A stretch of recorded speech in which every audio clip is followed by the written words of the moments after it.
What you see on the screen now is considered the first vending machine in history. Yeah, it looked like that. It was a very simple device. You threw a coin and got a glass of holy water in exchange. This machine was first described in the works of Hero of Alexandria, a mathematician and engineer who lived during the 1st century AD. Nowadays, these machines are everywhere, but it's difficult to imagine that they were invented that long ago. In this video, we'll talk about technologies and inventions of the past, which even today can shock the whole modern world. Here we go.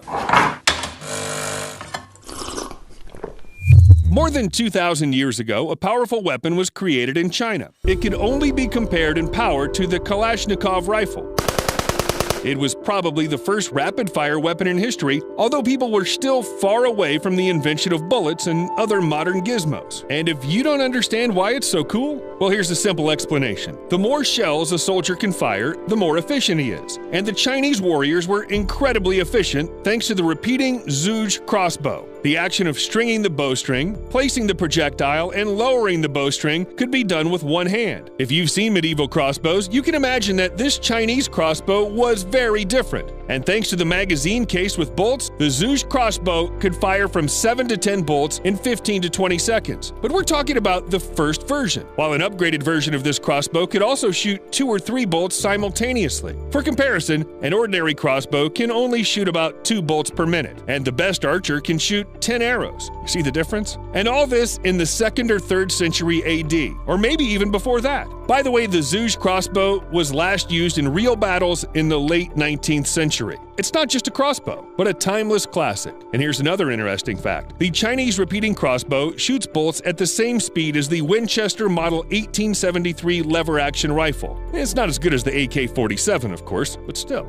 However, the automatic crossbow rifle is not the only technology of ancient China that amazes us. In southeast China, archaeologists found a 2,000-year-old working tool. It's a hydraulic hammer. Water plus gravity are the perfect tandem for agricultural work. The flow turns the logs and the hammers fall under their own weight, hitting the grain and crushing it. No electricity, no physical labor, no lunch breaks. The hydraulic hammer can work 24 hours a day, 7 days a week, and each hammer will hit with a force of 445 newtons. So one machine will be able to replace up to 10 people. And it doesn't need to eat, sleep, snack, or check their Instagram feed. It's very convenient. Chinese craftsmen were far ahead of their time with this invention, at least by, 15 years. For years, the hydraulic hammer was used to crush grain and produce flour. But some centuries later, it was used for metal casting during the Chinese Industrial Revolution. And it's still used all over the world in modern factories 2,000 years later. Of course, hydraulic hammers look and work a little differently today, but the principle remains the same. Alright, let's leave China and move on to ancient Egypt. When it comes to ancient vehicles, what do you imagine? Probably chariots, maybe Viking ships, a Trojan horse as a last resort, but certainly not a boat the size of a modern aircraft carrier. Meanwhile, it's a real boat from the 3rd century BC. This huge galley was known as Tessera Kenteris, and it was built by order of Pharaoh Ptolemy IV Philopator. And the ship was so big that some scientists doubt whether it existed at all. It supposedly was 130 meters long, 20 wide, 25 meters high, and was all made of wood. Tessera Kenteris was the largest wooden ship in history. It had 2 bows, 2 sterns, and in fact looked like 2 very long boats connected by a platform. Something like an ancient catamaran weighing almost 4,000 tons. It was supposed to demonstrate the power and wealth of Egypt and obviously the amount of wood they had to spare. Unlike modern aircraft carriers, which move thanks to the energy of nuclear reactors, the Tessera Kenteris could only rely on the power of the rowers. And there were 4,000 of them, 50 oars on each side. It's not clear how the Egyptians managed to accommodate so many people and make them row simultaneously. There were also 400 sailors on board, as well as 2,850 soldiers. On one hand, it sounds incredibly cool, a whole small town in a boat. But on the other hand, just imagine how crowded it was, and the working conditions of the rowers. Definitely not a dream job. Let's remain in the country of the pyramids and take a look at another invention from the past, but worthy of the future. Some people feel disgust at everything connected with war, and it's pretty obvious why. However, many scientific discoveries were made thanks to the desire to defeat the enemy. Wars have always stimulated technology, and as a result, mankind has learned how to create entire factories to create war machines. And what about the ancient world?